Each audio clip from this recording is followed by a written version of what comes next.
L'invité de la matinale. KTO Radio. L'invité de la matinale, Vincent Gelot, responsable de l'œuvre d'Orient pour le Liban et la région. Vincent Gelot, bonjour.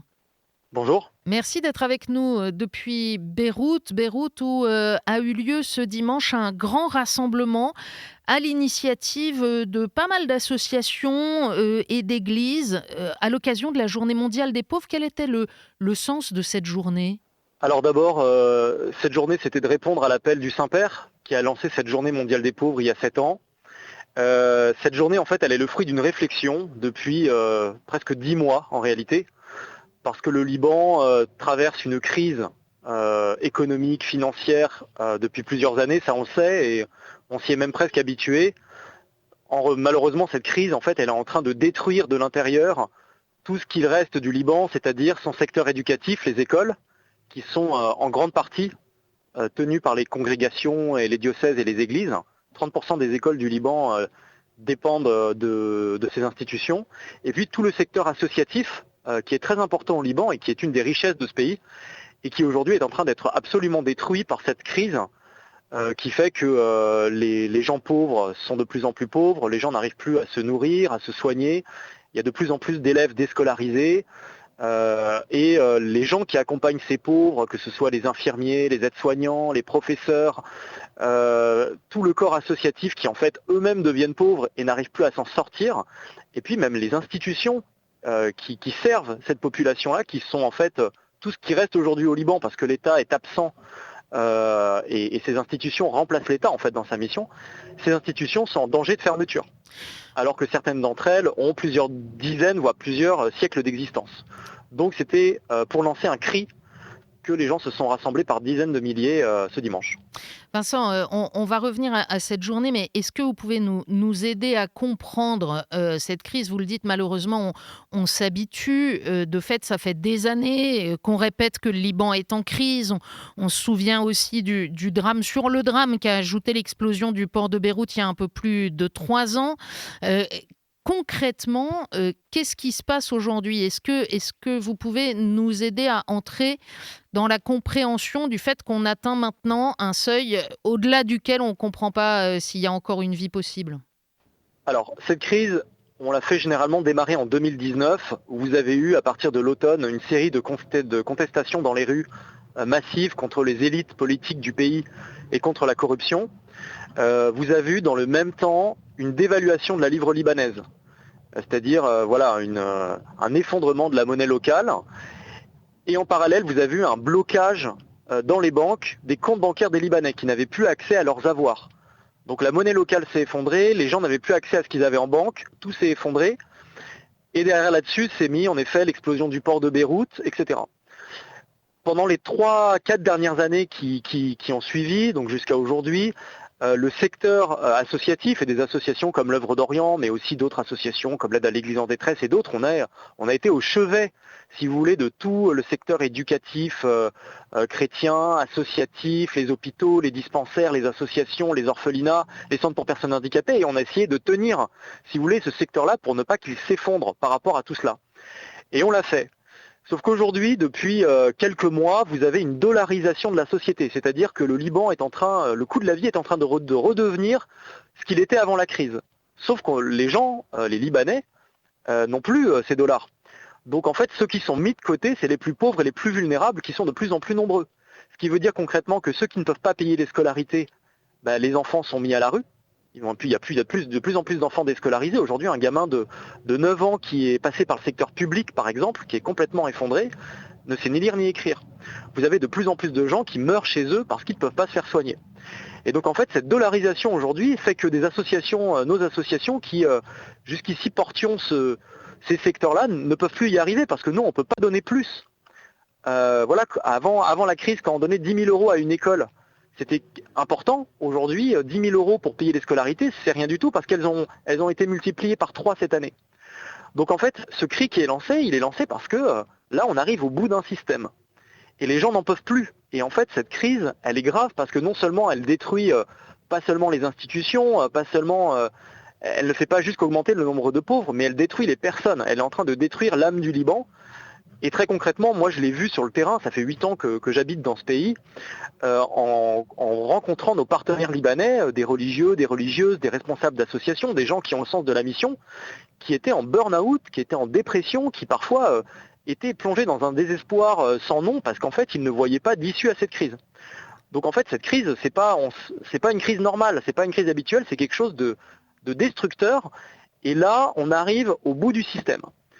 Et donc ce rassemblement, c'est une réponse à tout cela et c'est une réaction surtout à cette situation-là. Mais alors ce cri, il s'adresse à qui? Parce qu'on le voit bien, il y a une déficience, même une absence de l'État dans la manière d'aider sa population et de faire face à cette crise. Alors ce cri, il est adressé à plusieurs personnes. Alors en effet, l'État est le premier concerné. Tout d'abord, l'État libanais a ratifié, comme de nombreux pays, la Charte des droits de l'homme. Et aujourd'hui, les droits de l'homme au Liban ne sont plus respectés. C'est un fait. Le droit à l'éducation, à la santé, à la dignité ne sont pas respectés. Et si vous voulez, c'est la crise que traverse le Liban, ou même les bouleversements régionaux, n'excusent en rien la normalisation permanente de la violation de ces droits fondamentaux. Ensuite, au Liban, vous avez cette spécificité que l'État libanais, depuis longtemps, est un partenaire de tout le réseau associatif, éducatif, social et au niveau de la santé. C'est-à-dire concrètement que tous les hôpitaux, les écoles, les associations ont des contrats avec l'État. C'est-à-dire que l'État, normalement, subventionne les bénéficiaires de ces structures à travers des contrats annuels. Or, depuis le début de la crise 2019, l'État n'honore plus ces contrats. Ça veut dire qu'il ne subventionne plus ces gens, ou plutôt si, il les subventionne, mais en fait, il les subventionne avec une monnaie complètement dévaluée. Il paye les subventions avec 3 ans de retard et il envoie cet argent à la banque. Et comme je l'ai dit tout à l'heure, les comptes bancaires sont bloqués. Donc en fait, cet argent ne sert à rien. Et en fait, le système libanais fait que l'État est un partenaire essentiel. Et comme l'État s'est retiré, aujourd'hui concrètement, on a des associations qui ferment parce qu'elles n'ont pas suffisamment de fonds pour subvenir aux besoins de leurs bénéficiaires, payer leurs salariés. Et en fait, nous autres associations qui accompagnons ces structures, on ne peut pas remplacer l'État. Donc ce cri, il est d'abord adressé à l'État pour le mettre face à ses responsabilités.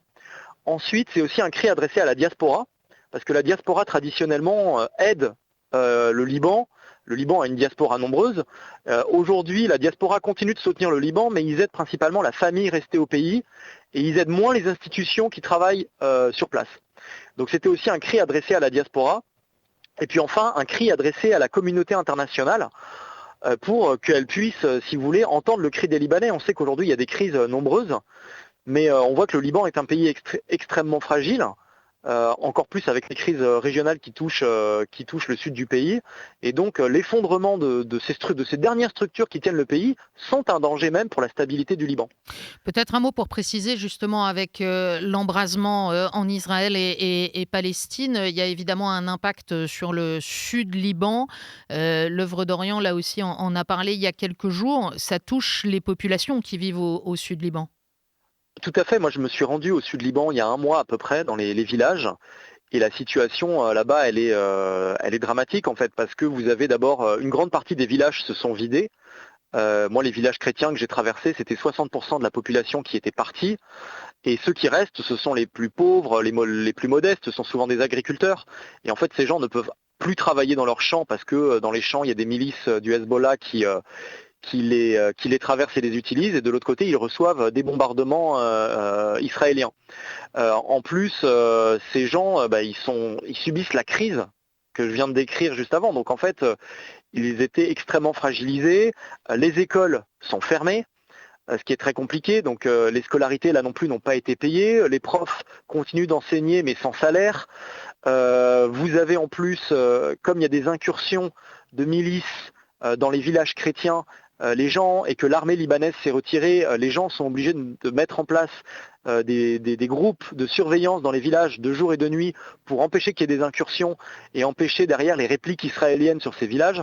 Enfin, si vous voulez, la situation, elle est très dure. Moi, les villageois que j'ai rencontrés étaient vraiment désespérés. Ils avaient un vrai sentiment d'abandon par rapport à l'État, par rapport à l'armée libanaise, par rapport à la FINUL aussi. Enfin, c'était vraiment très dur et très en colère. Donc c'est pour ça on a lancé une campagne de dons pour les populations de ces villages et pour les déplacés. Je reviens d'un mot sur la grande journée de dimanche. De fait, ils ont été très nombreux à répondre à l'appel et à se rassembler au patriarcat maronite à l'occasion de cette journée. Qu'est-ce qui vous a le plus marqué? C'est la foule, c'est la pluie, parce qu'il ne faisait pas spécialement beau, mais j'imagine c'est aussi les rencontres. Est-ce que c'était l'occasion de recharger un peu les batteries de l'espérance? Alors oui, tout à fait. D'abord, vous l'avez dit, il faisait un temps catastrophique.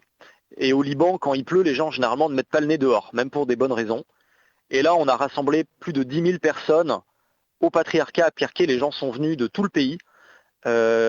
C'était incroyable. Et en effet, ce rassemblement, pourquoi on a voulu le faire? Parce qu'on voulait aider les Libanais à prendre conscience qu'aujourd'hui, tout le secteur associatif, éducatif, les écoles, qui sont aujourd'hui très dispersés, qui travaillent dans leur coin, qui sont englués dans les problèmes du quotidien, ensemble pouvaient former une force, qui pouvait former un potentiel. Et hier, ils l'ont senti. Ils ont vu ensemble qu'ils formaient un peuple, en réalité, qui partageait à la fois le même désir de servir les plus fragiles, les plus pauvres, la nouvelle génération, et en même temps qui partageait aussi les mêmes souffrances et les mêmes injustices. Et donc ça a été extrêmement fort, c'était un moment extrêmement festif aussi. Il y avait presque plus de 600 personnes handicapées, beaucoup d'associations se sont déplacées avec leurs pauvres, il y avait plus de 5000 élèves qui étaient présents de tout le Liban, donc l'idée c'était aussi de sensibiliser la nouvelle génération à la question de la pauvreté, de la solidarité, de la justice, du droit. Et donc c'était extrêmement fort, et le fait que ce soit au siège du patriarcat maronite, c'était très significatif pour eux. Je rappelle en fait que ce rassemblement, à l'origine, c'est le fruit d'un appel de l'Assemblée des patriarches et évêques catholiques du Liban, donc des églises catholiques du Liban qui se sont réunies il y a 2 semaines et qui ont souhaité ce rassemblement. La question qui se pose aujourd'hui, c'est que fait-on de tout cela? Et tous les retours qu'on a depuis hier sur ce rassemblement sont extrêmement positifs. Et je crois que ce rassemblement n'était pas une fin, mais un commencement, et qu'on va pouvoir bâtir dessus, que les Libanais vont pouvoir bâtir dessus pour réfléchir à un après. C'est entre leurs mains que repose aussi en partie, évidemment, la capacité à construire un avenir, parce qu'on l'a mentionné, il y a les structures de l'État, il y a les organisations internationales, mais il y a aussi, évidemment, l'enjeu sur le terrain qu'il y ait une solidarité qui continue de se déployer. Du reste, je pense à ceux qui nous écoutent, Vincent Gelot, et qui peuvent se sentir assez démunis devant tout cela. Bien sûr, on peut soutenir l'œuvre d'Orient, mais à quoi est-ce que vous voudriez encourager ceux qui nous écoutent, qui aiment ce pays? Vous savez que nombreux sont ceux en France qui aiment le Liban. Qu'est-ce que vous voudriez leur dire? Alors tout d'abord, de ne pas oublier, je dirais le Liban, mais de façon générale le Proche et Moyen-Orient. On sait qu'aujourd'hui, il y a des crises un peu partout dans le monde, mais si vous voulez, on croit, nous, que ce qui se passe en Orient, finalement, impacte. Le Moyen-Orient, c'est notre village, c'est la Méditerranée aussi, impacte dans tout le reste du monde. Et on le voit aujourd'hui, c'est un signe, ce qui se passe ici est un signe adressé au reste du monde. Au reste du monde, le pape Jean-Paul II parlait du Liban comme un pays message. Donc moi, je demande à vos auditeurs d'abord de ne pas oublier les orientaux, de prier pour eux. Je crois que c'est important. Il n'y a rien de pire que l'oubli. Donc ça, c'est vraiment la première chose. Et puis ensuite, en effet, de poursuivre, nous, si vous voulez, les aides qui sont apportées sur place et qui sont devenues vitales en fait aujourd'hui pour toutes les personnes dont je viens de parler, elles existent grâce aux donateurs, grâce à la générosité de ceux qui nous écoutent, des Français en particulier. Donc merci d'abord des dons qui sont apportés sur place, qui permettent à ces communautés chrétiennes de poursuivre leur mission sur place, à tous ces gens de poursuivre une existence ici. Et donc moi je leur demande simplement de poursuivre et malgré les aléas de l'actualité, de ne pas oublier ce qui se passe ici. Merci Vincent Gelot. On n'oublie pas le Liban, et pour en savoir plus, on peut se connecter sur Internet sur le site de l'œuvre d'Orient, œuvre-orient.fr en minuscule. Merci beaucoup Vincent Gelot. Transmettez toutes nos amitiés aux Libanais et à très bientôt. Merci Philippine. Au revoir.